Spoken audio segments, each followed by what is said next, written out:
Hi and Assalamualaikum everyone. Welcome back in this special edition of Sembang Sukan. Here I am, Shazana Lokman, with my partner Adila Muhammad. Hi, okay, in conjunction of Asian Women in Sport Conference, we will bring to you special guest. Here she was. She was a former national swimmer that represented Malaysia in Olympic, Asian Games and Southeast Asian Games, the most successful female athlete in the swimming events, Malaysian female to have won medals at the Asian Games, and hold the record of being the Malaysian athletes with the greatest number of 22 gold medal won at the 3 SEA Games editions, a 5-time Malaysian Sportswoman of the Year, 1985 to 1989, and the chairperson of Women's in Sports Committee for Nurul Huda. Good evening. Okay, thank you for your time with us today. As a chairperson of the Women in Sports Committee, how far the implementation of women's sports in Malaysia? I think we are just at the start of launching all the programs. As you know, over the last 2.5 years, we've had COVID, so a lot of the programs were stopped or not able to continue because everything had to be done online. So since last year, 2022, June 2022, that's when everything started and the flurry of activity started back, and all the competitions have restarted again this year. So I believe we're really just at the start of the implementation. So far, we've managed to conduct quite a number of programs. Even during COVID, we did a lot of online activities, a lot of talk shows online, which was conducted through social media channels. And we did a lot of interaction online with athletes as well. But in terms of the physical programs, that's only just restarted, so I believe there's still a long way to go. What is your general feelings actually on women's participation sports in Malaysia? Is it already on the satisfactory level, or what do you think? So according to research that was done by the Institute of Youth Research, an agency under the Ministry of Sport, data that was collected in this study shows that the participation of women on mass activity, in the mass community is at a satisfactory level. It's at 52.8%. However, if we look more specifically at athletes, if we look more at coaches that are involved in the sports ecosystem, at technical officials, and especially women in leadership positions in sports bodies, a lot more can still be done. In terms of athletes in high performance, we're standing between 35 to 40% participation for females, which is not too bad. But in terms of coaching, technical officials, and women in leadership positions, that number should, yes, we need to work more on that number. It's still very, very low. Yeah. You said that just now about 30% of achievable. Should women just stop there, or how you think? No, I think the 30% target already will be quite a stretch for us to achieve.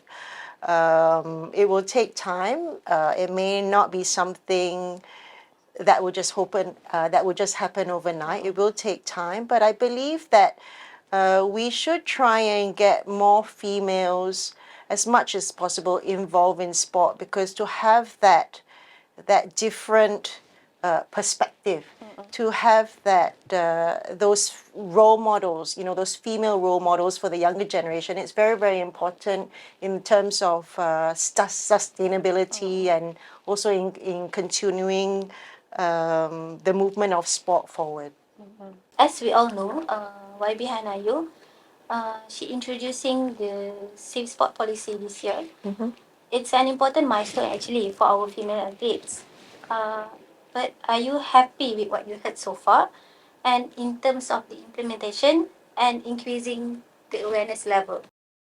Um, well, first of all, the launch of the Safe Sport Code this year in March was, as you said, it was a huge milestone for not only women, not only girls, but I think everyone in sport, because the Safe Sport Code not only protects women and girls, but also males and boys.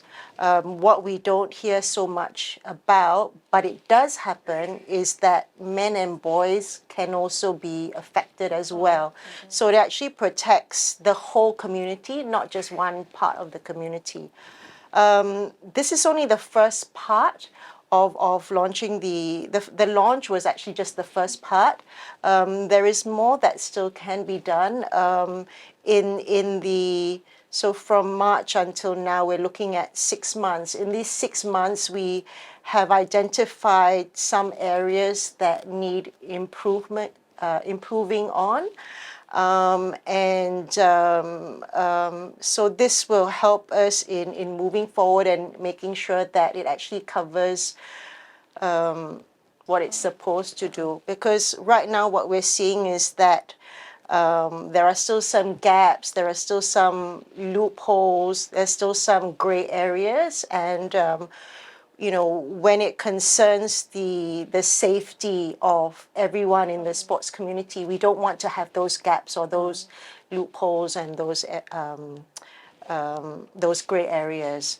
So we'll be continuing on with the awareness. I think that we can still do more in terms of awareness and reaching out, especially not only just in the national programs, but those in the grassroots, in the development programs as well. It's important that everyone is aware of it and can all contribute towards ensuring that the sporting environment is safe for all.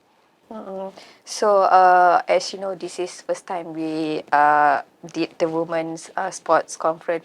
So, your thoughts on it? How would you see that? I see it as a positive. I think it's a great program to have, and we should continue doing it because, it's also good to share ideas, to see how we can not only improve ASEAN as a whole, but to also get ideas also from them.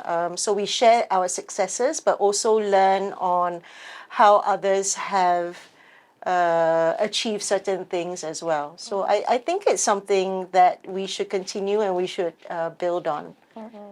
The last one will be, what else can a female sports official can do to enhance the role in Asian levels? I think we still have a lot of cultural barriers for women participation in sport. We still have that Asian mentality that education is more important and should take precedence. But what we have seen in other countries is that both can be done equally well at the same time. So, there shouldn't be preference over one over the other. So we should encourage our young to do both, to excel at both. In terms of what we can do more of, I believe we need more collaboration with the media, because with more awareness, with more marketing, with more promotion, the public then will be more aware of the benefits of being involved in sport, whether as an athlete, whether as part of the media, whether as part of someone in medical. There's various parts of the fraternity, of the ecosystem in sport, and I believe there's a little part that can suit anyone. So we should develop more programs in collaboration with other agencies, other ministries, other stakeholders to enlargen the whole ecosystem and the involvement of women in sports. Okay. Before we end this session, what's your hope or wish to see how women can improve in sports, especially in Malaysia? I think sport in general, I feel is usually seen as a recreational activity. Something that someone does for fun. But I would like to see sport in Malaysia grow to be more professional, to be more commercial, so that people realize that it can be a driver, it can help to financially support people, and it can be a driver for the economy as well. There are lots of opportunities now for women compared to, when I was an athlete previously. There are definitely more opportunities for women, and I would like to see more women be involved, and not only be involved but also to volunteer themselves for other roles. Yeah, because I think as women, we tend to think that sometimes maybe we cannot we have from a lack of confidence, I think that maybe we think that we cannot achieve something. But what I have found is that if you find or if you encounter a barrier from, say, one person or from a certain direction, there will always be other people. There will always be someone else that is always willing to support you, to support you, to motivate you, to help you in any way. So I think there are a lot of opportunities. We just need to find it, and I think we can do it. We can do it. Yes, we can do it. Okay, that's all for today's episode. Thank you, Puan, for coming, and I hope this will empower, accept, and inspire all the women out there. See you on next.